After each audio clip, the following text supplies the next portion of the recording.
মুখের খাবার 2 দিন নাই 3 দিন নাই বাঁচবো, কিন্তু নাকের খাবার 2-3 মিনিট থাকবে না, আমি দুনিয়া থেকে বিদায় নিয়ে নেব। আল্লাহ বলছেন, আমি তোর এমন রব, তোর নাকের ডগে খাবার দিয়ে দিয়েছি, আমাকে ভুলিস কেমনে? 1 সেকেন্ডের জন্য খাবার তোর নাক থেকে আমি সরাই নাই, আকাশ থেকে সূর্য সরায় নেই নাই। সর্বক্ষণ আমি তোকে সার্ভিস দিয়ে যাচ্ছি, তোর দায়িত্ব হলো তুই বলবি, সর্বক্ষণ বলবি আলহামদুলিল্লাহি রাব্বিল আলামিন। সবাই বলুন আলহামদুলিল্লাহি রাব্বিল আলামিন। সকল প্রশংসা কার? আস্তে বলেন না কার? তিনি কি রব্বুল মুসলিমিন না রব্বুল আলামিন? রব্বুল মুসলিমিন না রব্বুল আলামিন? গোটা বিশ্ব জগতের তিনি রব। গোটা জগৎটা দেখেন কত বড়, তিনি যে সবার উপরে আলা। সূর্য পৃথিবী থেকে 9,30,00,000 মাইল দূরে, সেই সূর্য থেকে তারকাগুলো আরো দূরে। চাঁদ তো খুব কাছের একটা জায়গা। 70 দশকে মানুষ নীল আর্মস্ট্রংয়েরা চাঁদের দেশ সফর করে এসেছেন। এখন যদি এই শতাব্দীতে এসে যদি কোনো মানুষ চিন্তা করে চাঁদের দেশ তো ঘুরলাম, তারকার দেশে যাব আমরা, ওই সূর্যের চাইতে তারকাগুলো এত বড়। বেটেলজুইস নামে একটা তারকা আছে, যেই তারকা সূর্যের চাইতেও 33 কোটি গুণ বড়। ছোট হয়ে গেল নাকি? কত কোটি? 33 কোটি। ছোটবেলায় আগে ওয়াজ শুনতাম, সর্বনিম্ন যাকে জান্নাত দেওয়া হবে 10টা পৃথিবীর মতো হবে। মাঝে মাঝে চিন্তা করতাম যে হুজুর তো বলতেছে, কিন্তু জায়গা কোথায়? এটা ভাবতাম। ছোট মানুষ তো, ছোট মানুষের তো বুঝও কম। কিন্তু আমি যখন এই একটু মহাকাশ একটু চিন্তা করা শিখলাম, ثم ارجع البصر كرتين ينقلب اليك البصر خاسئا وهو حسير। তোমার চক্ষু ক্লান্ত হয়ে ফিরে আসবে, বুঝতে পারবা না। 33 কোটি গুণ বড় হলো সূর্যের চেয়ে। কটা তারকা? দেখুন কি তারকা একটা আছে? আমাদের চোখে কি একটা ধরা পড়ে? একটাও নয়, দুইটাও নয়, crore crore, million, billion, trillion, trillion. আমার এই বেটেলজুইস, সুপারনোভা, আড্রা, প্রক্সিমা সেন্টারা, এই সমস্ত তারকাগুলো এক একটা গ্যালাক্সির মধ্যে আল্লাহ তাআলা রেখে দিয়েছেন। এরকম গ্যালাক্সি একটা দুইটা নয়, মহাকাশে রয়েছে crore crore Galaxy. Black hole চিন্তাই করা যায় না।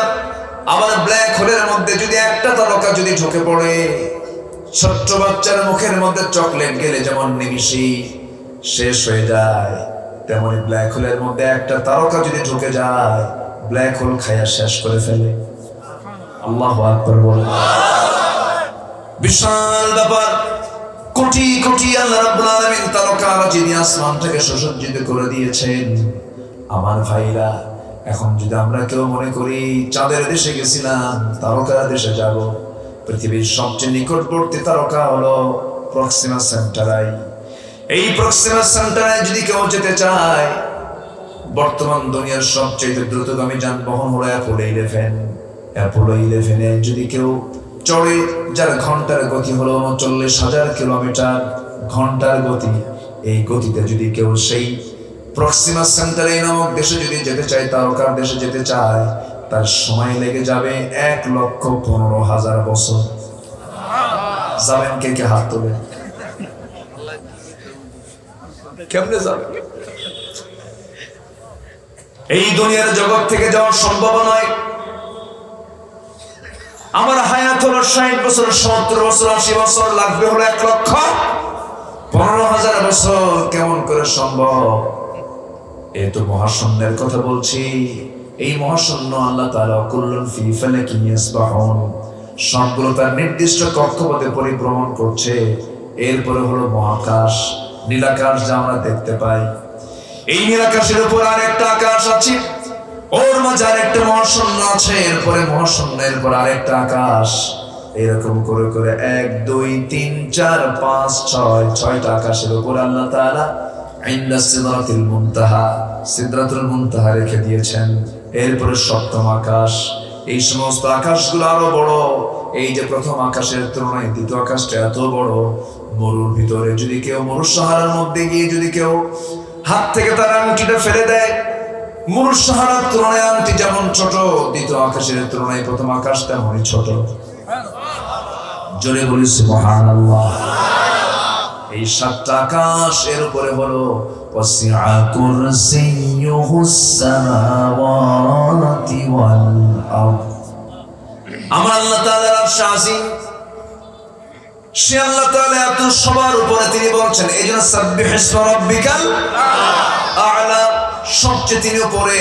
আল্লাযী খালাকা ফাসাওয়া, সেই আল্লাহই তোমাকে সৃষ্টি করেছেন, সমতা দিয়েছেন। দেখেন, দুটো আঙ্গুল মিলে সুন্দর সুন্দর 5টা 5টা 10টা নখ দিয়েছেন। অসমান না সমান? দুটাকে সুন্দর করলেন, কোথাও কোনো কম বেশি আছে নাকি? কম বেশি নাই। কি মিল করে দিয়েছেন? দুটো চোখ সমান করে দিয়েছেন, দুটা ভ্রু সমান করে দিয়েছেন।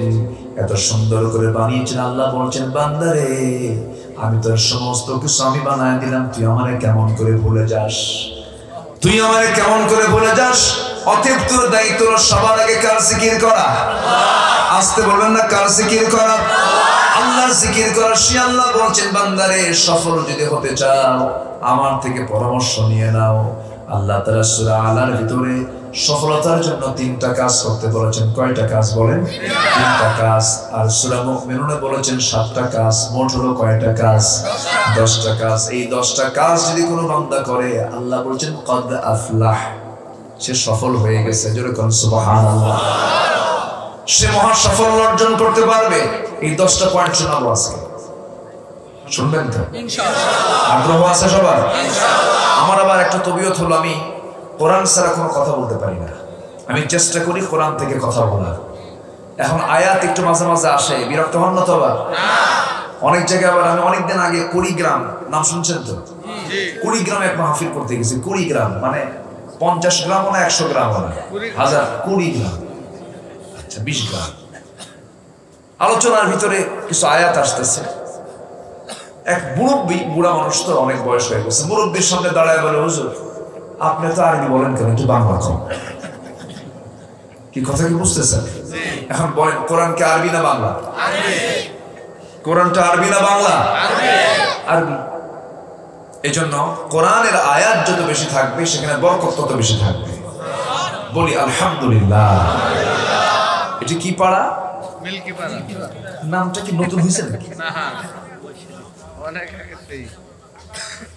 না, এটা তো আরবি নাম তো। ভালো না, কি বলবো, মিল্ক মানে তো দুধ। আচ্ছা ভালো, আমি দেখি এটা চিন্তা পরে করবো নি, থাক।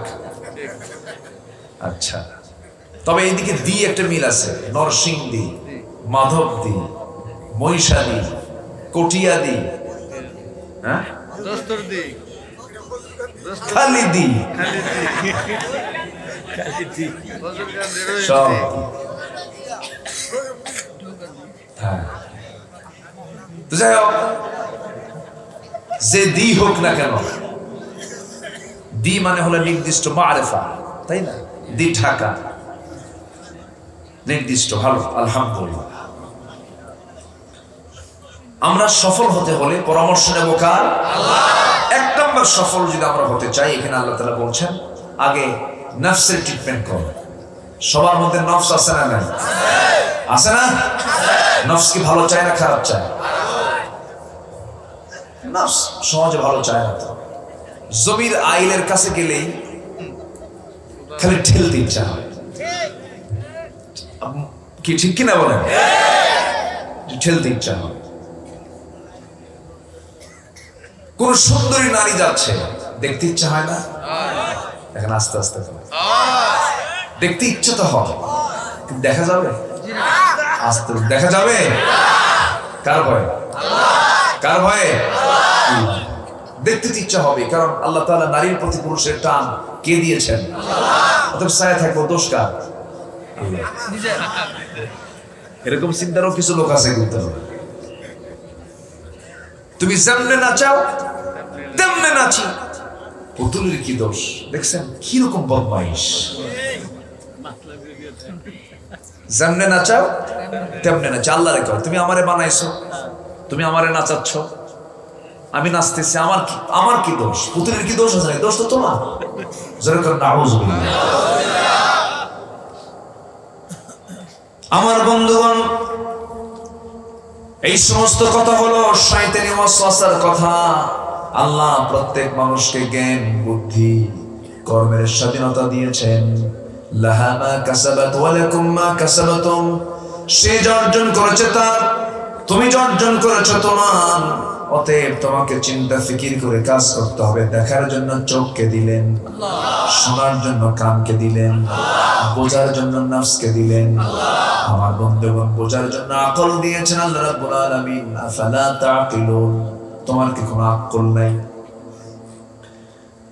আল্লাহ তাআলা প্রত্যেক বান্দাকে আকল দিয়েছেন, কিন্তু ইলম দেন নাই। আকল এমনি থেকে যায়, কিন্তু ইলমটা হাসিল করতে হয়। ইলম হাসিল করতে হবে। আকল দিয়েছেন কে? আল্লাহ। ইলমটা আমরা হাসিল করব কারণ আল্লাহ তাআলা বোঝার জন্য কোরআন দিয়েছেন। সবার আগে কি বুঝবো আমরা? কোরআন। আসতে বলবেন না, কি বুঝবো আমরা? কোরআনটা বুঝবো। কিন্তু কোরআন কি আমার দেশে সবার জন্য কি কম্পালসারি নাকি? না, কম্পালসারি শিক্ষাটা নয়। একজন ছাত্র মাস্টার্স ডিগ্রি অর্জন করলো, পিএইচডি ডিগ্রি অর্জন করলো, কিন্তু কোরআন পড়তে পারে না, তাফসীর বোঝে না। বহু আছে না নাই বলেন? আছে।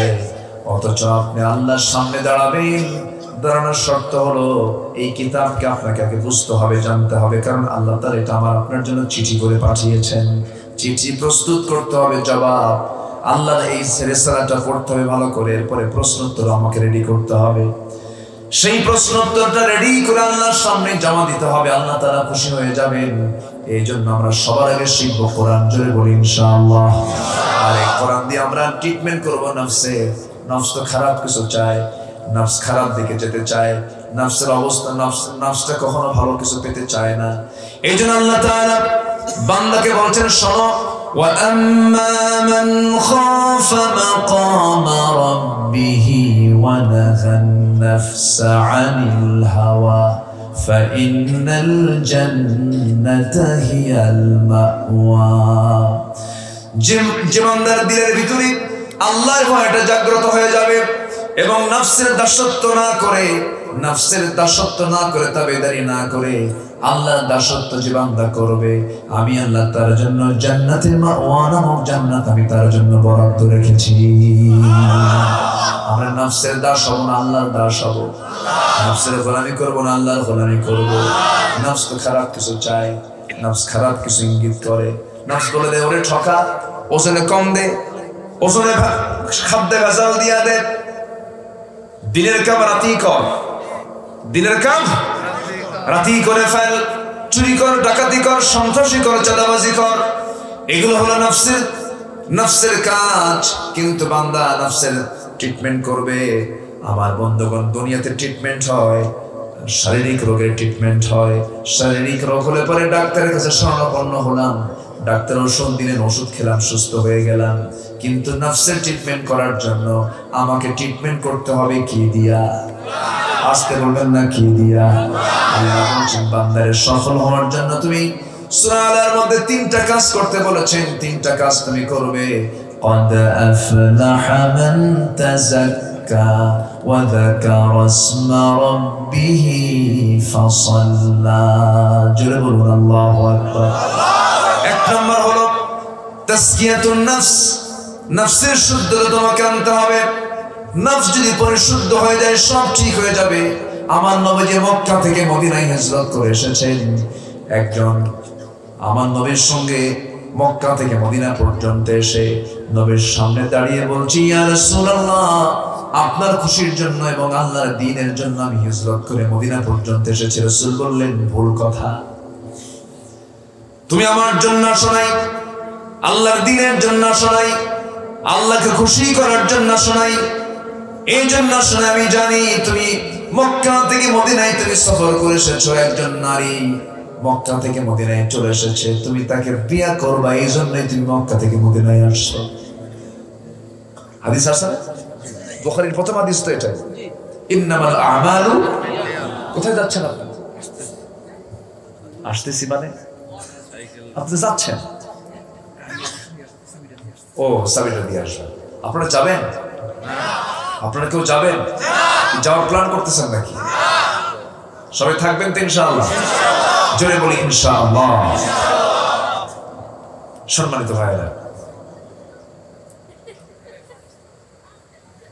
সম্মানিত বন্ধুগণ,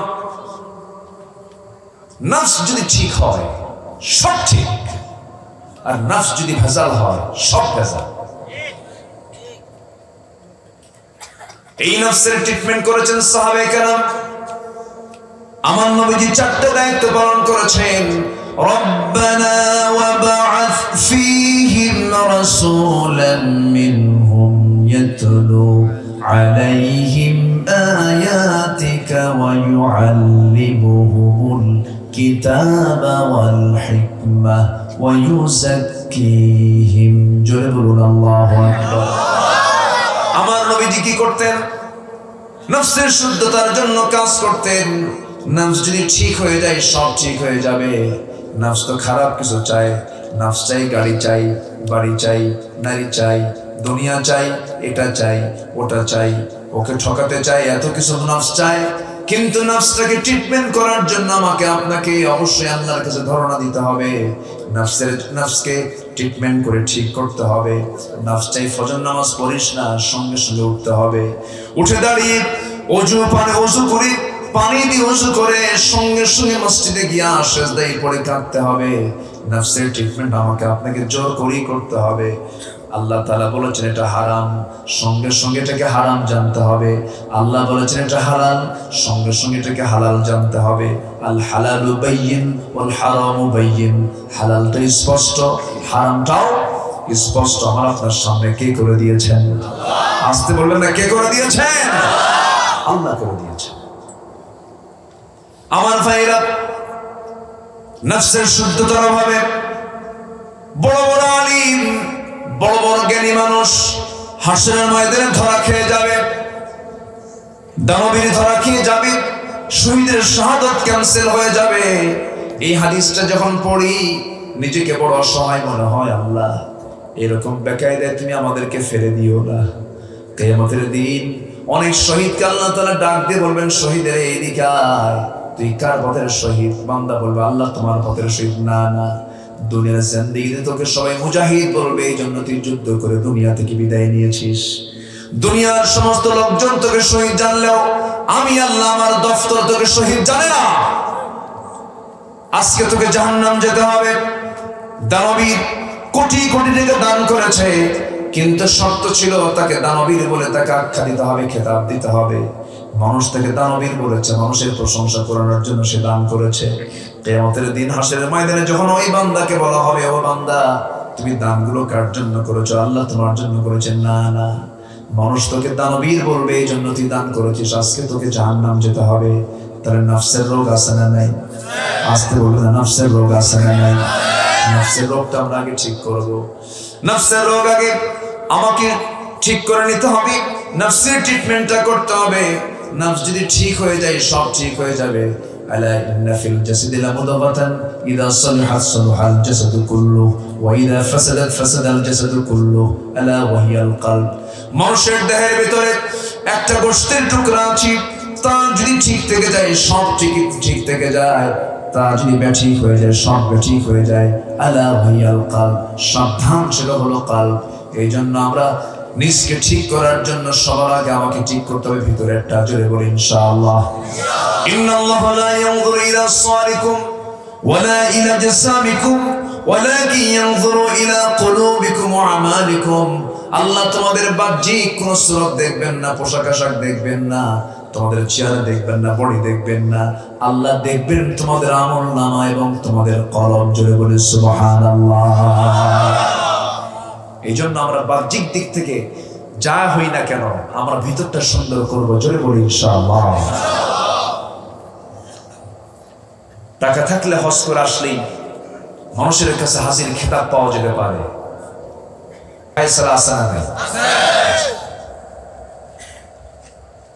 সমাজে দুর্ভিক্ষ কখন দেখা দেবে? ঘন ঘন সিডর, আইলা, নার্গিস, বুলবুল, ফণি, আর কি সিদ্ধান, আচ্ছা না কি যেন কি থান থান থাইল্যান্ডের ভাষা। এই যে ঘন ঘন আসতেছে, এটা কি বরকত না গজব? রহমত না গজব? গজব। সমাজে যখন জেনা বেড়ে যাবে, সমাজে যখন মদ্যপান বেড়ে যাবে, গান বাজনা বেড়ে যাবে, নৃত্য পরিবেশনা বেড়ে যাবে, স্কুল যেটা পবিত্র অঙ্গন সেখানে বিচিত্র অনুষ্ঠান হয়, বাপ মেয়েকে উঠায় দেয় মঞ্চে, বলে মা নাচো তো, আবার নাচার পরে বাপ আবার সবাইকে বলে সবাই আমার মেয়ের জন্য দোয়া করবেন, সেদিন ভালো নাচতে পারে। 32টা ভাঙ্গা দরকার বেদবদের, আছে না নাই? কি চলছে আজ? গত শুক্রবারের আগের শুক্রবার আমার দেশে দাওয়াত পেয়েছেন কোন আলেম না, ভারতের বলিউডের এক নায়িকা আসছিল, এবং আমার দেশের কিছু মুসলমান তারা টিকিট কেটেছিলেন তাকে দেখার জন্য, 18,000 20,000 টাকা টিকিট। উনি আসছেন কিন্তু নাচেন নাই। যারা টিকিট কাটছে টিকিট ফেরত, এই সমস্ত লোকগুলো পরে বলতেছে, আফসোস করে মিডিয়াকে বলতেছে, আমাদের টিকিটের টাকাটাই মায়ের গেল, কেন আমরা তার নাচটা দেখতে পারলাম না। কিসের রোগ? আসতে বলে কিসের রোগ এগুলো?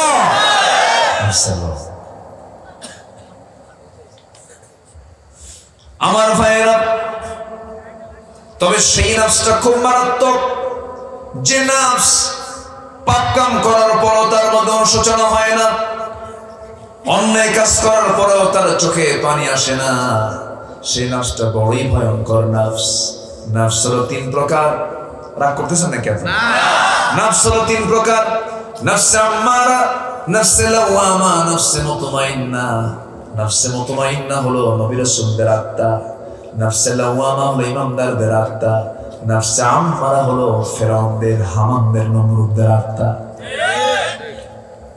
আমার বন্ধুগণ, নাফসে লাওয়ামা হলো যে বান্দা পাপ কাজ করলো, কিন্তু পাপ কাজ করার সঙ্গে সঙ্গে তার চোখে পানি চলে এসেছে, আর বলছে আল্লাহ বড় অপরাধ করে ফেলেছে, তুমি আল্লাহ আমারে মাফ করে দাও।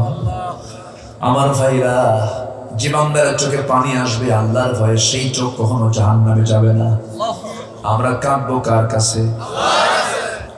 আসতে বলবেন না, কাঁদবো কার কাছে? পাপ কি হতে পারে না? পাপ তো হতেই পারে। পাপ তো বান্দার হবে। আল্লাহ তাআলা মানুষকে পাপ করার যোগ্যতা দিয়ে দুনিয়াতে পাঠিয়েছেন। লাউ লাম তুযনিবু লাযাহাবাল্লাহু বিকুম ওয়া লাজাআ বিকওমিন হাত্তা ইউযনিবুন। তুমি যদি না পাপ করো, আমি তোমাকে দুনিয়া থেকে মিটিয়ে দিয়ে এমন একটা জাতি পাঠাবো দুনিয়াতে, যারা পাপ করবে চোখের পানি ফেলে ফেলে আমার কাছে কাঁদবে, আমি তারে মাফ করে দেব। কার কথা? তাহলে আজকের থেকে পাপ কাজ করা শুরু করি। কথার মোশন কিন্তু এরকম না। আল্লাহ তাআলা আমাকে উৎসাহ দিয়ে বলছেন, বান্দারে পাপ কাজ হয়ে যাবে, হঠাৎ করে হয়ে গেছে, চোখের পানি ফেলে ফেলে কাঁদবে আর বলবে আর জীবনে পাপ কাজ করবো না, আল্লাহ তুমি আমার মাফ করে দাও। সূরা তওবা আছে না নাই? তওবা মানে হলো ফিরে আসা, পরিকল্পিত কোনো গুনার দিকে না যাওয়া।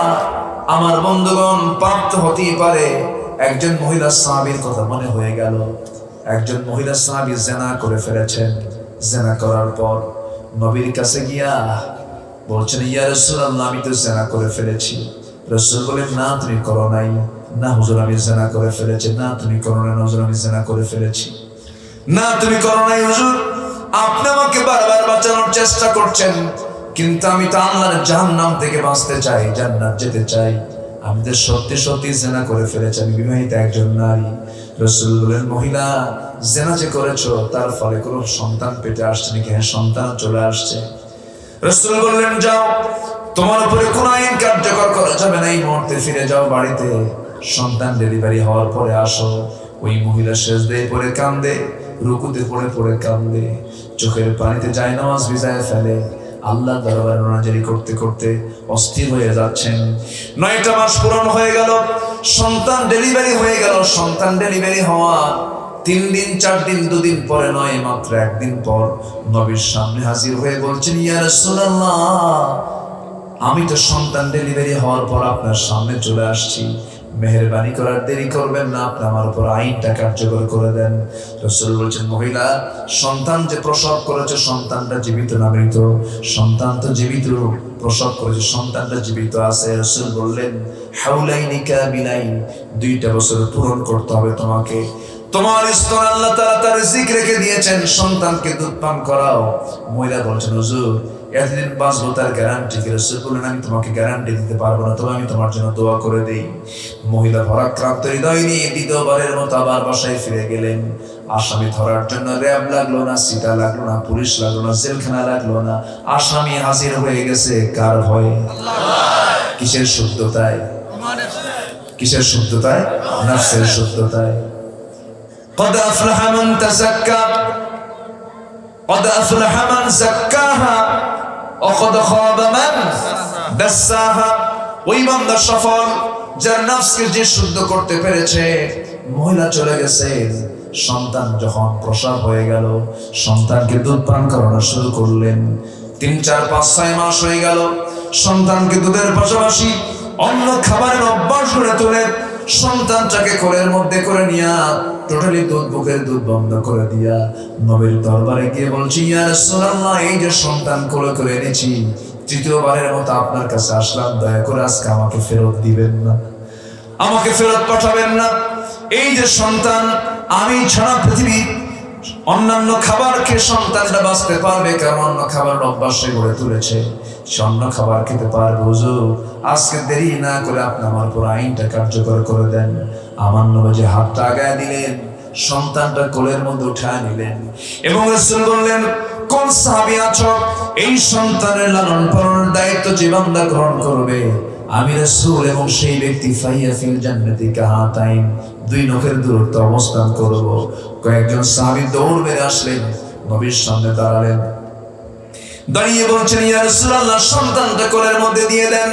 একজনকে তিনি কোলের মধ্যে সন্তান দিয়ে দিয়া সাহাবায়ে কেরামকে বলেন, সাহাবীরা যাও, এই মহিলাকে নিয়ে যাও উন্মুক্ত মরু প্রান্তরে, বুক পর্যন্ত পুঁতে রেখে তাকে পাথর মেরে শেষ করে দাও। হুকুমটা কার? আল্লাহ। আসতে বলবেন না, হুকুমটা কার?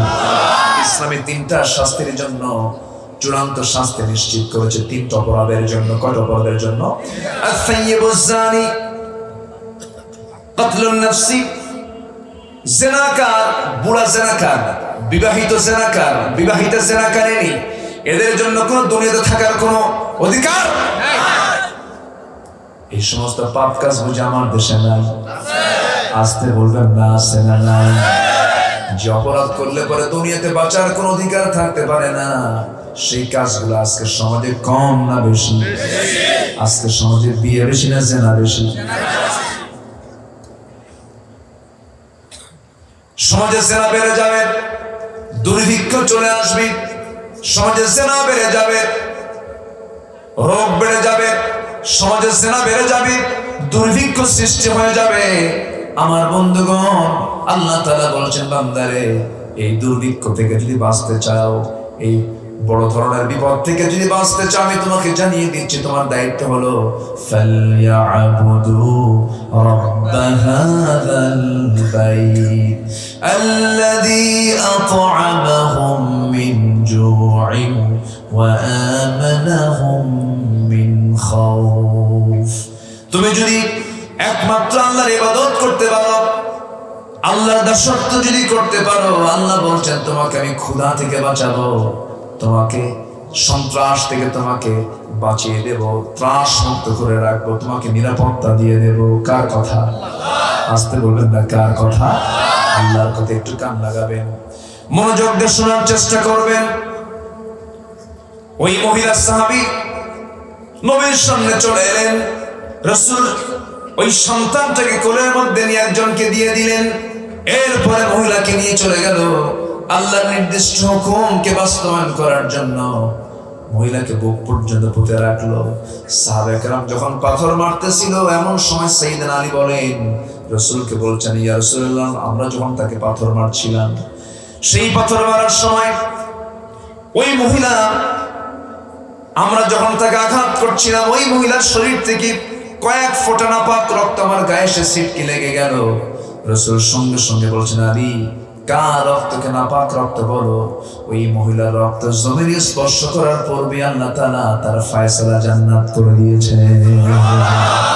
জয় বলে সুবহানাল্লাহ, আরো জয় বলে সুবহানাল্লাহ। নফসের শুদ্ধতার দরকার আছে না নাই? আছে। আমার ভাইরা, ওই মহিলা সাহাবীকে রাসূল বললেন, সাহাবীরা যা বলেছে বলো, চালি ওই মহিলার জানাজার আয়োজন করো, কাফন দাফনের বন্দোবস্ত করো। ওর জানাজার দায়িত্ব আমি কাউকে দেব না, ওই মহিলার জানাজার দায়িত্ব আমি রাসূল নিজের কাঁধে উঠায় নিলাম। রাসূল তার জানাজা শুরু করলেন, জানাজা সম্পূর্ণ করলেন। জানাজা সম্পূর্ণ করার পরে আমার নবীজি সাহাবায়ে কেরামকে লক্ষ্য করে বলছেন, সাহাবীরা, কিছুক্ষণ আগে যে মহিলার জানাজা আমরা পড়লাম, এই মহিলা জীবনের শেষ সময় পর্যন্ত যে পরিমাণ তওবা করেছে, যে তাসকিয়া নফসের কাজ করেছে, নফসের ট্রিটমেন্ট করেছে, এই মহিলা তার জীবনের যে পরিমাণ তওবা করেছে, এই তওবা যদি এই মদিনার 70 জন গুনাহগারদের মাঝে যদি বন্টন করে দেওয়া হতো, আল্লাহ তাআলা 70 জনকেই মাফ করে সবাইকে জান্নাত দিয়ে দিতেন। قد أفلح من تزكى وذكر اسم ربه فصلى। তাসকিয়াতুন নফস আমরা করব, জোরে বলি ইনশাআল্লাহ, আরো জোরে বলি ইনশাআল্লাহ। ওমর ফারুকের মতো মানুষ কেমন ধরনের মানুষ ছিলেন দেখেন। নফসের শুদ্ধতা কাকে বলে? অর্ধ দুনিয়ার শাসনকর্তা, 40টা রাষ্ট্রের তিনি রাষ্ট্রপ্রধান। রাষ্ট্রের তহবিল থেকে, রাষ্ট্রের সম্পদ থেকে 1 বোতল মধু তিনি এনেছেন। 1 বোতল মধু এনে বাড়িতে আনছেন। বাড়িতে এনে এই মধুটা নিয়ে তিনি কি করবেন? প্রতিবেশীর মাঝে সমান ভাগে ভাগ করবেন। আস্তে করে স্ত্রীকে ডাক দিয়ে বলছেন, স্ত্রী, এই যে মধু তোমাকে দিলাম, সুন্দর করে প্রতিবেশীদের জন্য সমান ভাগে ভাগ করবা। বোতলটা তার হাতে দেওয়ার কিছুক্ষণ পর আবার বলছেন, স্ত্রী, বোতল তোমাকে দেওয়া যাবে না, ভাগের দায়িত্ব আমি তোমাকে দেব না, অন্যজন ভাগ করতে হবে। বলেন, বোতল বইয়ের হাতে দেওয়ার পর ভাগের দায়িত্ব দিয়ে যদি আবার বোতল টান মারেন, বউ কি খুশি হওয়ার কথা না রাগ করার কথা? আমাদের বউকে রাগ টাগ করে? আস্তে আস্তে করে। রাগ করে? ছোট ছোট বাচ্চাও কিছু করে। এই কারা করে? হাসতেছে দেখে। রাগ করে না? রাগ না করলে মহব্বত হবে কেমন? যে বউ রাগেও না হাসেও না, সেটা কি বউ? সে কি সুস্থ না অসুস্থ?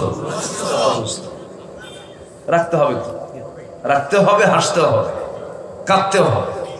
এটি মিলিত সংসার। বইয়ের কথা শোনেন আপনারা? বইয়ের কথা শোনেন? আস্তে আস্তে করে। এই বইয়ের কথা শোনেন না? না শুনলে সংসার হবে? উপায় নাই। বইয়ের কথা না শুনলে উপায় নাই, শুনতেই হবে। এক রাজা প্রজার মাঝে ঘোষণা করেছে, যে প্রজা বইয়ের কথা শুনবে তাকে একটা করে ডিম দেওয়া হবে, আর যে প্রজারা বইয়ের কথা শুনবে না তাকে একটা করে ঘোড়া দেওয়া হবে। রাজত্বে দেখা গেল যে বইয়ের কথা শোনা মানুষ বেশি, না শোনা মানুষ নাই বললেই চলে। এক সলিমুদ্দি এসে বলতেছে, রাজা মশাই, আমি জীবনে কোনোদিন আমার বইয়ের কথা শুনিনি। রাজা বলছে, ঠিক আছে, আস্তা বলে ঘোড়া আছে, একটা ঘোড়া তুমি নিয়ে চলে যাও। ঘোড়া নিয়ে চলে আসছে, কালো একখান ঘোড়া নিছে। কি ঘোড়া? কালো ঘোড়া নিয়ে বাড়িতে আসা মাত্রই বউ বলে, এই ঘোড়া পাইলা কই? দরবার থেকে আনলাম, রাজ দরবার থেকে। ঘোড়া আনছো আনছো, কালো কোনো কালার হলো? লাল ঘোড়া নিয়ে আসবো, যাও। এই ঘোড়া হয় না। আচ্ছা ঠিক আছে, যাচ্ছি। কথা কি বুঝতেছেন আপনারা? কার কথা শোনে না? চলে গেছে দরবারে। কি বলছে, রাজা মশাই, ঘোড়া তুলেছি কিন্তু এই ঘোড়া তো হবে না, এটা কালো হয়েছে, লাল ঘোড়া নিতে হবে। রাজা বলছে, তোর এই পরামর্শ দিল কে? বউ আমার শিখায় দিল।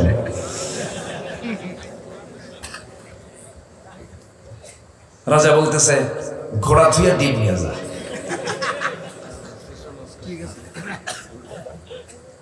সন্ধ্যা হয়ে গেছে, রাজা এখন চলে গেছে বাড়িতে অন্দরমহলে। স্ত্রী তার এই সমস্ত সিদ্ধান্ত দিকে হাসতেছে। স্ত্রী বলে, আমার রাজা, দরবারে কি বউয়ের কথা শোনা মানুষ কম পেলেন না বেশি পেলেন? কি বেশি তো পাইলাম, বইয়ের কথা শোনে বেশি। অতএব যারা সংখ্যাগরিষ্ঠ, যারা বইয়ের কথা বেশি শোনে, ওদেরকে মাত্র ডিম দিবেন, এটা হলো? অতএব আমার পরামর্শ হলো, তাদেরকে অন্তত, যারা শোনে না তাদেরকে ঘোড়া দিচ্ছেন, অন্তত এই লোকদের যারা বইয়ের কথা শোনে তাদের জন্য ডিমটা না দিয়ে 5 কেজি করে চাল দেন।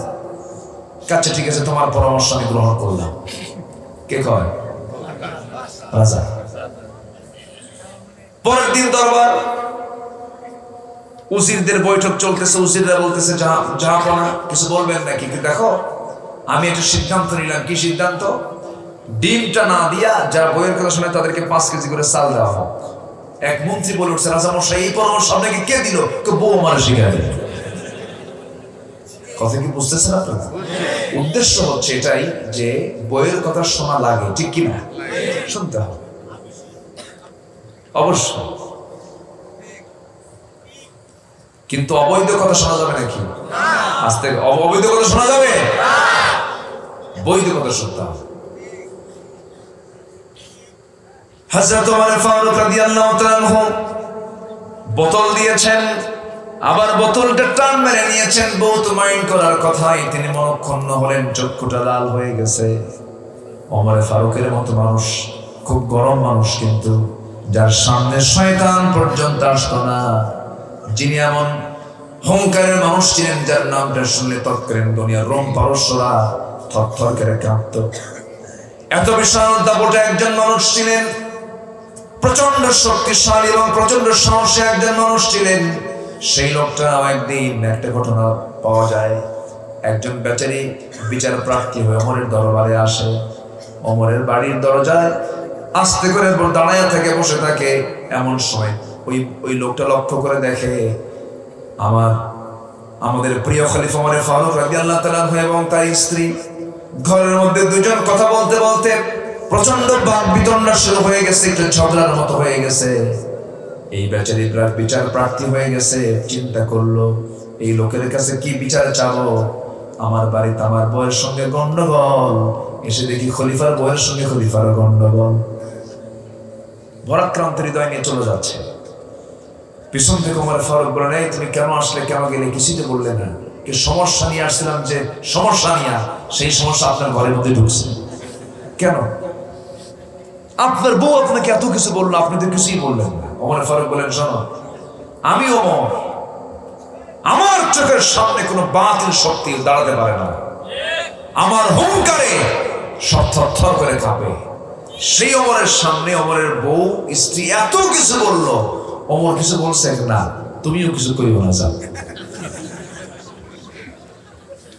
আল্লাহু আকবার বলেন। স্বামী স্ত্রীর দ্বন্দ্ব পৃথিবীর কোন আদালত মেটাতে পারবে না। মেটাতে হবে দুজনকে। শুধু দুটো বাক্য শিখতে হবে, একটা হলো সরি, আর একটা ইটস মাই মিস্টেক। কি কথা কি বলছেন? সরি আর ইটস মাই মিস্টেক, বাস, সব ক্লিয়ার। আর যদি বলেন জীবনে মাপ চাবো না, শেষ। কি কথা বলতে গেল? কি যে মাফ চাইতে জানেন, আল্লাহ তাকে মাফ করতে জানে। যদি বলে সুবহানাল্লাহ। ছাড় দিবেন, রক্ষা পাবেন। ছাড় দিবেন না, আপনিও শেষ হয়ে যাবেন। Marriage life, manage life, marriage life, manage life. কতগুলো মনে হয় আপনাদের কষ্ট হচ্ছে কিনা জানি না, কতগুলো বলার দরকার আছে না? নাই? ছেলে কি বলে, ছেলে বউ এবং শাশুড়ির মধ্যে দ্বন্দ্ব তো এলাকায় নাই, দ্বন্দ্ব আছে। প্রায় প্রশ্ন করে আমাদের, হুজুর কি, হুজুর দোয়া করবে, পারি না, আমার বউরে দেখতেই পারে না, এরকম জাতীয় রিপোর্ট আছে না? নাই? একই মহিলা মেয়েকে বিয়ে দিয়েছেন, মেয়ে আছে জামাইয়ের ঘরে। ওই মহিলা বলতেছে, আমার মেয়েকে বিয়ে দিয়েছি, আমি এমন সুন্দর জামাই পাইছি, জামাইটা মানে এত ভালো, আমার মেয়ে যা বলে তাই শোনে, এমনকি আমার মেয়ের কাপড় চোপড় ধুয়ে দেয়, খুব ভালো। কিন্তু আমার ছেলে মানুষ হলো না, ছেলে শুধু বইয়ের কথা শোনে। কথা কি বুঝতেছেন? কথা বললো কয়জন? কথা বললো কয় প্রকার? দুই প্রকার কথা কি ইমানদারের মুখ থেকে বের হয়? কথা কি বোঝা যায়? কথা বোঝা যায়? বিশেষ করে ভাবিরা আমার এই কথায় খুব খুশি হচ্ছে, ভালো করে কম। বাস্তব বাস্তব। অন্যের মেয়েকে নিজের মেয়ে ভাববেন, আপনার মেয়ে সুখী হবে, আপনার সুখী হবে। আল্লাহ বোঝার তৌফিক দাও। জোরে বলি আমিন। কথায় কথা বাড়ে। হযরত ওমর ফারুক রাদিয়াল্লাহু তাআলা আনহু বোতলটা টান দিয়েছেন, বহুত একটু মনক্ষুণ্ণ হয়েছেন। প্রতিবেশী একটা বাড়ি থেকেই বললেন, সুন্দরভাবে ভাগ করে দিয়া আমাকে একটা অংশ দিয়ে যাবে। তাকে যে অংশটা দিয়ে গেল, সেই মধুগুলো নিয়ে হযরত ওমর ফারুক স্ত্রীর সামনে গিয়ে একটা মুচকি হাসি মারলেন। মুচকি হাসি মেরে বলেছেন, স্ত্রী মনটা খারাপ করো না, একটু ব্যাখ্যা দিলেই তুমি বুঝবা। বোতল হাতের মধ্যে দিয়ে, মধু হাতের মধ্যে দিয়ে বলছেন, স্ত্রী আমি তোমাকে সন্দেহ করিনি, আমি তোমাকে কখনো সন্দেহ করিও না। তুমি আমার অর্ধেক, আমি তোমার অর্ধেক। হুন্না লিবাসুল লাকুম ওয়া আনতুম লিবাসুল লাহুন্না। আমি তোমাকে সম্মান করি, তুমি আমার সন্তানের মা, তুমি আমার ছেলের মা, তুমি আমার মেয়ের মা। আমার বংশের সমস্ত কিছু তোমার মাধ্যম দিয়ে দুনিয়াতে এসেছে, আমি তোমাকে অবশ্যই সম্মান করি। আল্লাহ তোমাকে সম্মান করার জন্য আমাকে তাকিদ দিয়েছেন, তোমার হক আদায় করার জন্য আমাকে তাকিদ দিয়েছেন। কিন্তু আমি যে বোতলটা তোমার কাছ থেকে টান দিয়েছি, টান দেওয়ার হেতু হলো অন্য কিছু নয়। বোতলের মধ্যে ছিল মধু। এই মধু হলো তরল।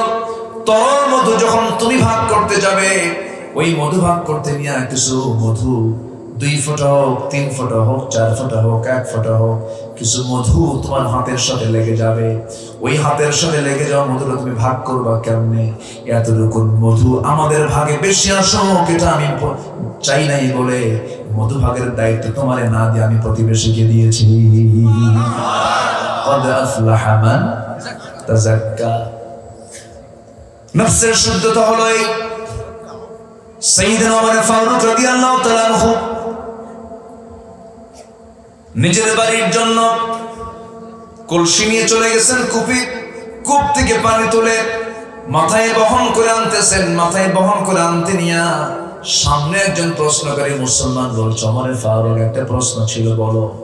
মাথায় কলসি রাখলে কি প্রশ্ন করা যায় নাকি? মাথা থেকে কলসিটা নামায় নিয়া হাঁটুতে রাখলেন, মাটিতে রাখছেন না। প্রশ্নকারী বলছেন, মাটিতে না রাখলে আপনার কষ্ট পরিমাণ বেড়ে যাবে।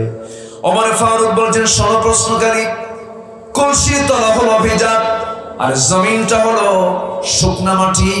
এই ভিজা কলসি যদি শুকনা মাটিতে রেখে দেই, কিছু মাটি এই কলসির তলায় লেগে যাবে। আর এই মাটি সহ যখন আমি কলসিটা বাড়ির দিকে নিয়ে চলে যাব, এই জমির মালিক আমি নই। এই জমির মালিক হাসরের ময়দানে আমার বিরুদ্ধে মামলা দেবে, আমি নাজাত পাবো না। জোরে সুবহানাল্লাহ। قد أفلح من تزكى। নফসের শুদ্ধতা হলো এই। আমার বন্ধুগণ, প্রথম খলিফা আবু বকর সিদ্দিক রাদিয়াল্লাহু তাআলা যেদিন খেলাফত পেলেন, খেলাফত পাওয়ার আগ থেকে একজন বৃদ্ধা নারীর তিনি খেদমত করতেন। স্বামী ছিল না, সন্তান কেউ ছিল না, চোখে দেখতেন না সেই মহিলা। বৃদ্ধা মানুষ, অনেক বয়স হয়ে গেছে, তাকে দেখার কেউ ছিল না, কোনো আত্মীয় স্বজন ছিল না। আবু বকরের প্রতিবেশী প্রত্যেকটা দিন তাকে দেখার জন্য যেতেন। তার খাবার দাবার, কাপড় চোপড়, ঘর বাড়ি পরিষ্কার করে তিনি চলে আসতেন। খেলাফত যখন তিনি পেলেন, সেই সময় তারা খেদমত করেন। ওমর ফারুক একদিন তার খেদমত করার জন্য গেছেন, গিয়ে প্রশ্ন করছেন, মা কোনো কিছুর খেদমতের প্রয়োজন আছে নাকি? না বাবা, একজন খেদমত করে গেছে। কে? আমি তাকে চিনি না। আড়ালে আসা, আড়ালে চলে যায়।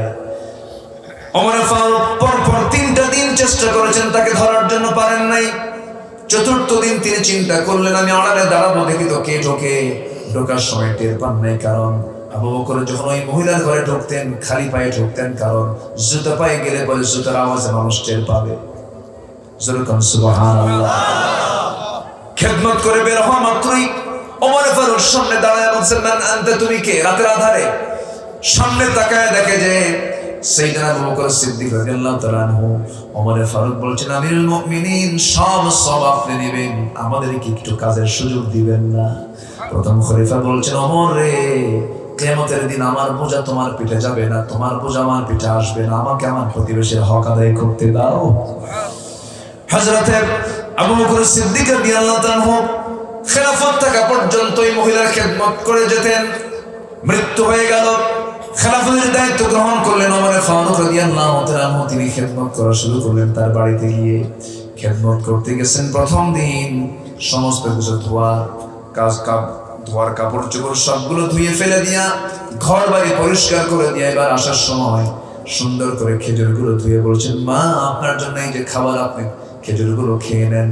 খেজুরের মুখের মধ্যে নিয়ে যখন একটা কামড় মেরেছেন, মুখে আঁটি লেগে গেছে। সঙ্গে সঙ্গে বুড়িমা বলতেছে, তুমি কে খেদমত করতে আসতে জানি না, তবে আমার মনে হয় আগে যে যুবকটা খেদমত করতে সে মনে হয় দুনিয়াতে বেঁচে নাই। কেন, কি হয়েছে মা? কেমন করে জানলেন আপনি? সঙ্গে সঙ্গে বুড়ি মহিলা বলতেছে, যে আমাকে আগে খেদমত করার জন্য আমার ঘরে আসতো, সে যখন আমাকে খেজুরগুলো দিত, খেজুরগুলোর বিচিগুলো ফেলে দিয়া আমাকে আস্তে করে মুখে তুলে আমাকে খেজুরগুলো খাওয়ায় দিত। আমার ভাইরা, এগুলো হচ্ছে নফসের শুদ্ধতা। আমরা ভালো কিছু করে যাব, ভালো কিছু আমরা পেয়ে যাব, খারাপ কিছু করে যাব, জাহান্নাম আছে না নাই? জাহান্নাম আছে। এই জন্য জাহান্নাম থেকে বাঁচার জন্য আমরা 1 নম্বর ট্রিটমেন্ট হলো নফসের রোগ আমরা সারাবো। নফস খারাপ কিছু চায়, মেয়েদের দিকে তাকাতে মন চায়, মদের বোতলে নিতে মন চায়, মিথ্যাচার করতে মন চায়, মিথ্যা সাক্ষী দিতে মন চায়, মিথ্যা মামলা দিতে মন চায়, অপরকে ঠকাতে মন চায়। এগুলো সব নফসের কাজ। এই সমস্ত কাজগুলো না করে আমরা ভালো কাজ করবো। যেমন করে নফসের ট্রিটমেন্ট করেছেন আম্বিয়া কেরাম। সাইয়েদনা ইউসুফ আলাইহিস সালাম টকবগ যুবক, যৌবনে ভরা একজন যুবক। পৃথিবীর সবচেয়ে সুন্দর যুবক ছিলেন কে?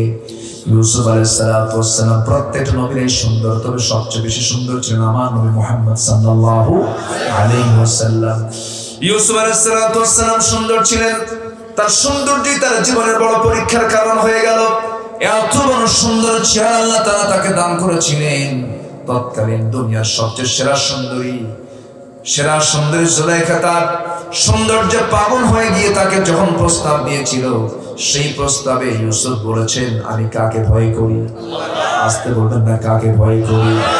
ঘরের মধ্যে তুলে নিয়েছে জুলাইখা, ফুসলায় ঘরের মধ্যে তুলে নিয়ে 12টা রাজদরবারের দরজা লক করে দিয়া ভিতরে তুলে নিয়ে বলতেছে, ইউসুফ, আমি আর তুমি ছাড়া পৃথিবীর একটা কীট পতঙ্গ এই খবর জানবে না, একটাবার আমার দিকে তাকাও। ইউসুফ আলাইহিস সালাম বললেন, তোমার দিকে আমার তাকানো জায়েজ নাই। যেরকম সুবহানাল্লাহ, আমি তাকাতে পারবো না, মাথা নিচু করে আছেন। তাফসীরে এসেছে জুলাইখা করলো কি, তার শরীরের সমস্ত কাপড় চোপড়গুলো একটা একটা করে পাট্টাগুলো খুলে নিয়ে সৌন্দর্যের সকল পসরাগুলো যখন নবীর সামনে যখন উপস্থাপন করতেছে, চক্ষু বন্ধ করে বারবার পিছনের দিকে হটতেছেন। পিঠের সঙ্গে দেয়াল থেকে ঠেকে গেল, আর কোথায় যাবেন? চক্ষু বন্ধ করে আকাশের দিকে তাকাচ্ছেন, উপরে তো ছাদ, কিছুই দেখতে পাচ্ছেন না। চক্ষু বন্ধ করে চাইতেছেন কার কাছে? আসতে বলবেন না, কার কাছে? ওয়াল্লাযীনা জাহাদু ফীনা লানাহদিয়ান্নাহুম সুবুলানা। আমার কাছে যে আসতে চায়, আমার পথে যে আসতে চায়, আমি তার জন্য সাবিল নাই সুবুল, অনেকগুলো পথ বের করে দেই। চক্ষু বন্ধ করে নফসের ট্রিটমেন্ট করে নফসের শুদ্ধতা নিয়ে যখন দরজার দিকে দৌড় মারলেন, পট করে দরজা খুলে গেছে। যে লাগানো দরজা পট করে খুলে গেছে। জুলাইখা পিছে গেছে।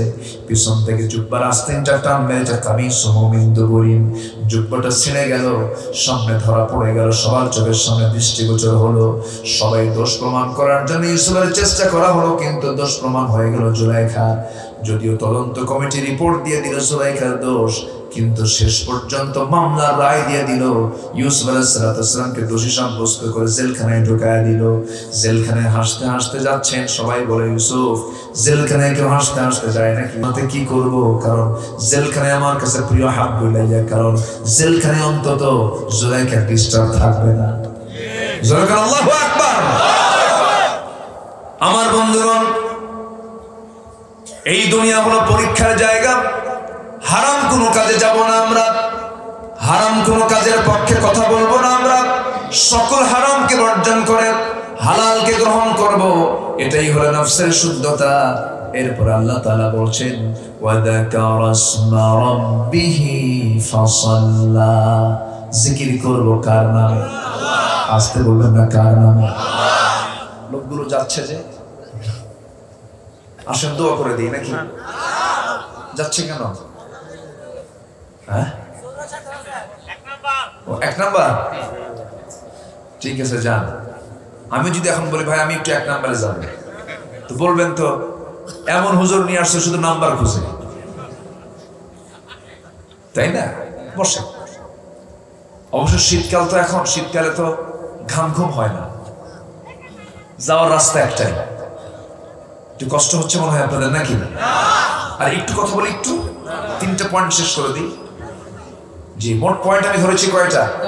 এখন বলেন এই ওয়াজ শেষ করতে কতক্ষণ লাগবে? যারা আলেম ওলামা বসে আছে, মিনিমাম 2টা দিন দরকার। 2টা দিন হলে পরে সুন্দরভাবে একটু বলা যেত। সময় তো খুব কম পেয়েছি আমি। আমার আগের মেহমানটা আসতে দেরি করেছেন, ওনার তো একটা হক আছে, উনি কথা বলেছেন। আমি যদি জাস্ট 10টায় যদি উঠতে পারতাম একটু ভালো হতো। সবকিছুর একটা টাইম থাকে, কিন্তু যৌবন টাইম থাকে না একটা, এখন একটা মানে আমাদের হচ্ছে কি, আমাদের লেখা থাকে প্রধান বক্তা, কিন্তু আমি এটা বলি যে প্রধান বক্তা না লিখে লিখবেন শেষ বক্তা, ঠিক আছে না? কারণ সবার শেষে আমরা উঠি, এমন সময় উঠি যে সময় শিশির পড়ে, আবার নিম্ন চাপ, ঊর্ধ্ব চাপ, ঘুমের চাপ, বাড়ি যাওয়া চাপ, বহু চাপ, এই চাপে আমার পরে যে মহাচাপ। যাই হোক, জিকির হবে কার নামে? বাসের উপরে লেখা থাকে, কিছু কিছু বাসের উপরে অথবা ট্রাকের গায়ে লেখা থাকে বাবার নামে চলিলাম, আছে না? আছে না? নাই? আচ্ছা, এটা কি হলো? এই জিকিরটা কি আল্লাহর নামে হলো? ট্রাকের পিছনে দেখি মাঝে মাঝে ছেঁড়া জুতা। 5 দোনার মোড়ে একটু দাঁড়ায় থাকবেন, 5 দোনা তো এই দেখি না, 5 দোনা। অথবা সিলেট রোডে দাঁড়ায় থাকবেন, দেখবেন বেশ কিছু ট্রাক যায়, ট্রাকের পিছনে ছেঁড়া জুতা ঝুলায় রাখে।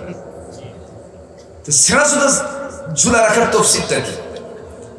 আমি এটার রহস্য খুঁজে পেলাম না। একদিন এক ট্রাকের ড্রাইভারকে বললাম, আচ্ছা তোমরা যে ঝুলায় রাখো জুতার কারণটা হুজুর বদনজর থেকে বাঁচার জন্য, কথা কি বুঝতেছেন? আচ্ছা, জুতা কি বদনজর থেকে বাঁচাবে? বদনজর থেকে বাঁচার দোয়া আছে না নাই? সূরা আছে না নাই? মিন শাররিল ওয়াসওয়াসিল খান্নাস আল্লাযী ইউওয়াসওয়িসু ফি সুদুরিন নাস মিনাল জিন্নাতি সূরা নাস না কয়া জুতা লাগাইছে। এটা কি জিকির হলো? হলো জিকির? আচ্ছা, আবার ওরা বলে জিকির করতে করতে কিন্তু নাচানাচি করে, কিছু আছে না? এমন জিকির করে, জিকিরের ঠেলায় পায়জামা নেয়। আজকে এই ওয়াজের অঙ্গনটাকে কলঙ্কিত করছে একটা গ্রুপ। মঞ্চে তাদেরকে তুলতে দিবেন না যারা কোরআন সুন্নাহর বাইরে কথা বলে। সতর্ক থাকা দরকার। মঞ্চ যেন হয়ে গেছে একটা হাসি আড্ডাখানা, আছে না? এরকম আছে না? নাচানাচি শুরু হয়ে যায়, নাচের ঠেলায় লাভ মেরে টেবিলে ওঠে। আশ্চর্য কথা, জিকির করতে করতে আম গাছে ওঠে, জাম গাছে ওঠে, ভুল করে বড় গাছে ওঠে, বড় গেছে কাটা আছে না? এগুলো দুষ্টামি, এগুলো দুষ্টামি, ঠিক কিনা? কোন জিকির সাহাবীদের জীবন এরকম ছিল না, কোন জিকির সাহাবীরা এরকম করেন নাই। সম্মানিত ভাইরা, জিকির করব কার নামে? বলুন সুবহানাল্লাহ, আলহামদুলিল্লাহ, লা ইলাহা ইল্লাল্লাহু, আল্লাহু আকবার। সুবহানাল্লাহ, আলহামদুলিল্লাহ, লা ইলাহা ইল্লাল্লাহ, সুবহানাল্লাহ, আলহামদুলিল্লাহ, ইল্লাল্লাহ লা ইলাহা ইল্লাল্লাহ তুমি বাঁচাও তুমি মারো তুমি বাঁচাও তুমি মারো অবিরত ক্ষমা করো তুমি বাঁচাও তুমি মারো অবিরত ক্ষমা করো ধরার যে জন তাকে ধরো ধরার যে জন তাকে ধরো তোমার মুঠোয় সবই আল্লাহ সুবহানাল্লাহ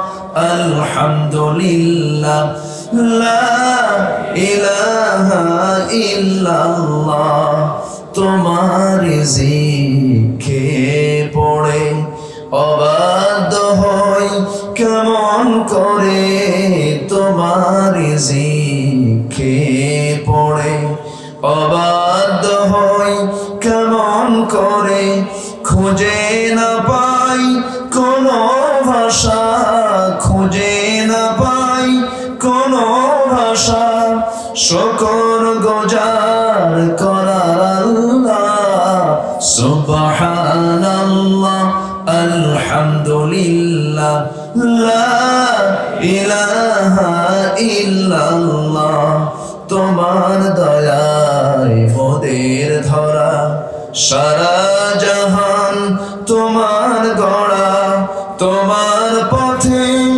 আমার জীবন তোমার পথে আমার জীবন কবুল করো ওগো আল্লাহ সুবহানাল্লাহ আলহামদুলিল্লাহ লা ইলাহা ইল্লাল্লাহ আল্লাহু আকবার। এই কয়েকটা পরিভাষা ছাড়া অন্য কারো নামে জিকির করা যাবে না। ওয়া যাকারা ইসমা রাব্বিহি জিকির হবে কার নামে? আল্লাহ। আল্লাহ তুমি কবুল করো আমিন। আর যদি আল্লাহুম্মা আমিন। নাম্বার 3 হলো ফাসাল্লা। নাম্বার 3 হলো ফাসাল্লা মানে নামাজ পড়ো। তাহলে আগে এখানে আল্লাহ তাআলা নামাজের কথা বলেছেন না নফসের কথা বলেছেন? নফস ঠিক রাখবো।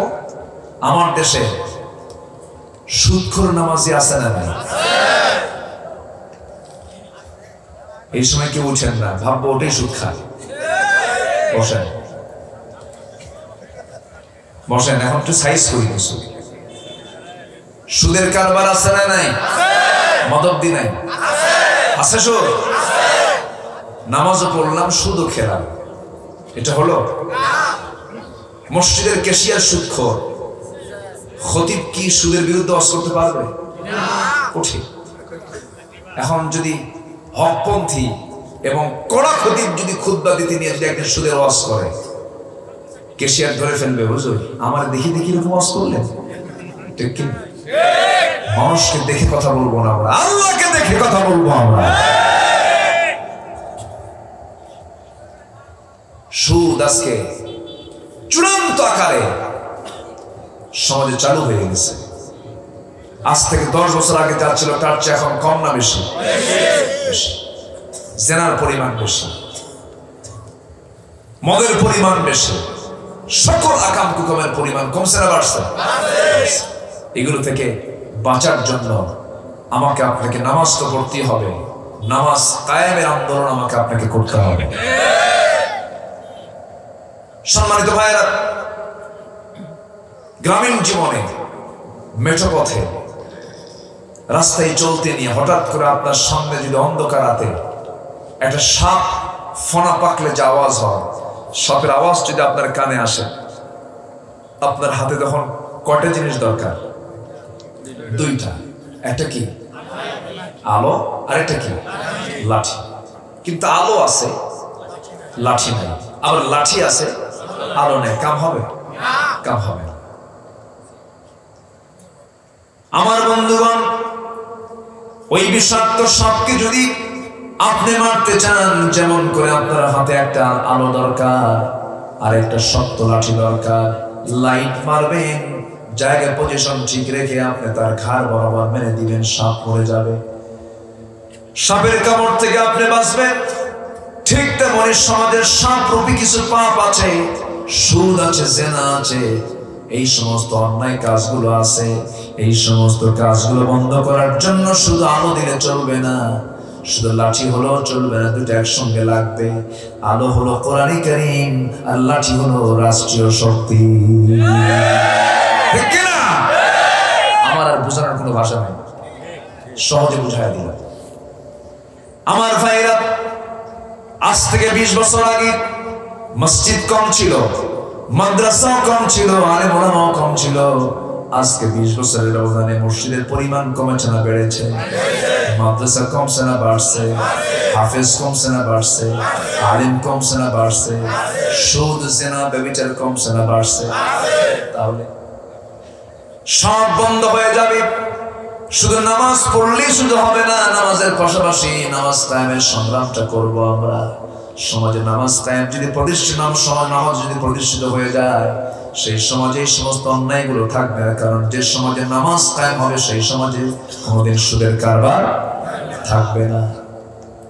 এখন গোটা দুনিয়াতে চলছে হলো 228টি দেশে, প্রত্যেকটি দেশেই এখন একটা জ্বর শুরু হয়েছে, সেটা হলো ফুটবল। হয়েছে না? জ্বর শুরু হয়েছে, শুরু হয়েছে। ফিফা এখন চলছে হলো কাতারে। কাতার একটা মুসলিম দেশ, ছোট্ট দেশ। এই দেশে ফিফা ওয়ার্ল্ড কাপ শুরু হয়েছে। শর্ত দিয়েছে কোনো মদের কারবার চলবে না,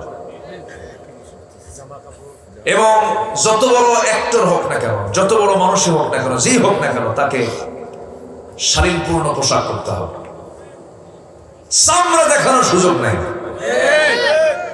ইউরোপের আমেরিকার সভ্যতা হলো চামড়া দেখায়, আর মুসলমানদের সভ্যতা হলো চামড়া ঢাকা। ঠিক কিনা? সম্মানিত ভাইয়েরা, আমি ফুটবলকে উৎসাহ দিচ্ছি তা না, গোটা পৃথিবীকে বুঝাই দিচ্ছে কাতার, বুঝাই দিচ্ছে কাতার যে আমরা ইসলামের কিছু অনুশাসন মানে চলি। আলহামদুলিল্লাহ। প্রত্যেক বছর শুরু হয় নাচ গান দিয়া, এবার শুরু হয়েছে কোরআন তেলাওয়াত দিয়া। আল্লাহু আকবার বলেন। এবং সে আয়াত শুনে কালিমা পড়ে মুসলমান হয়েছে, এমন দৃষ্টান্ত আমরা পেয়েছি। বলি আলহামদুলিল্লাহ। শুধু হারাম বললে হবে না। আমার রাসূল 13টা বছর মক্কায় যতদিন ছিলেন, কাবার ভিতরে মূর্তি ঢুকিয়ে রেখেছিল কুরাইশরা। রাসূল সরাতে পারেন না। সরাতে পারছেন? পারেন না। মক্কায় থেকে পারেন না।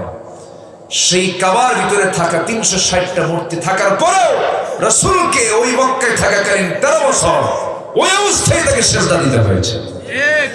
বুঝতে হবে। উত্তর পাইছেন? উত্তর পাইলেন তো নাকি?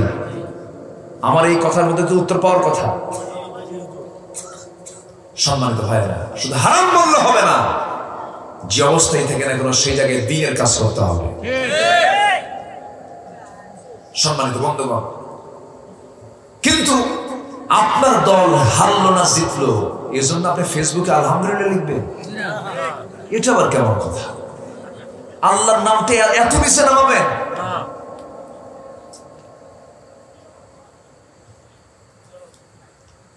গোল দিছে কোন একটা মুসলিম দেশ, হাঁটুর উপরে কাপড়, সেজদা দিচ্ছে। যেটাই হোক না কেন, আপনার হাঁটুর উপরে কাপড় রেখে সেজদা দিবেন, এটা আপনি কোথায় পাইলেন? আগে হাঁটু ঢাকা, আগে সেজদা দেওয়া। বলেন, সতর ঢাকা আগে না নামাজ পড়া আগে? ওযু করা আগে না নামাজ পড়া আগে? ওযু করা আগে। সব জায়গায় সবকিছু বলা যাবে না। ফেসবুকে লিখছে আলহামদুলিল্লাহ 2 গোল। যেরকম নাউজুবিল্লাহ। আল্লাহর নাম সব জায়গায় নেওয়া যাবে? যদি কেউ মদ খায়, মদ খাওয়া হালাল না হারাম? ওরা কি বিসমিল্লাহ কইছে? তাহলে অপরাধ কয়টা হলো? কয়টা অপরাধ হলো বলেন? খাওয়া এক অপরাধ, বিসমিল্লাহ বলা আর অপরাধ। সম্মানিত ভাইরা, তাহলে কোথায় ব্রাজিল আর কোথায় আর্জেন্টিনা, কত দূরের দেশ। আমার দেশে মারামারি আছে না নাই? বাপ বেটাও মারামারি, বাপ হলো ব্রাজিল, ছেলে হলো আর্জেন্টিনা, সিয়ার না মারামারি আছে না? এটা কি মুসলিমদের সভ্যতা হতে পারে? আজকে মুসলমান ফজরের জায়গা পায় না। হ্যাঁ, 3 শ্রেণীর জন্য আল্লাহ তাআলা কলম তুলে নিয়েছেন। ঘুমন্ত ব্যক্তির কোনো হিসাব নেই, নিদ্রিত ব্যক্তির কোনো রফিয়াল কালাম, কলম তুলে নেওয়া হয়েছে। আরেকটা হলো পাগলের জন্য কোনো হিসাব নাই, আরেকটা হচ্ছে শিশু। আরেকটা কি? শিশু। আপনি ফজরের সময় জায়গা পান নাই, নাক ডেকে ঘুমাচ্ছেন, কেউ আপনাকে ডাকও দেয় নাই, হয়তো আপনি জায়গা পান নাই, যখন জাগবেন তখন নামাজটা পড়ে নিবেন। হাদিস এটা এলাও করছে। কিন্তু বান্দা ফজরের জায়গা পায় না, কিন্তু ব্রাজিল আর্জেন্টিনার খেলা হবে 2:30টায়, 2টাই জায়গায় বসে আছে। কথা কি বোঝা গেল? আমাদের ইমানের দৌড় কত দূর। গত 3 দিন আগে ব্রাহ্মণবাড়িয়ায় আর্জেন্টিনার একজন শহীদ হয়ে গেছে। কি কথা? এই হচ্ছে দশা। আল্লাহ তুমি সবাইকে এই সমস্ত অপকর্ম থেকে হেফাজত করো। আমার গায়ে ইসলামের ড্রেস থাকবে, ইসলামের জার্সি থাকবে, ঠিক কিনা? আমার হাতে থাকবে কোন দেশের পতাকা নয়, কোন দলের পতাকা নয়, আমার হাতে থাকবে হলো ইসলামের পতাকা, কালিমার পতাকা।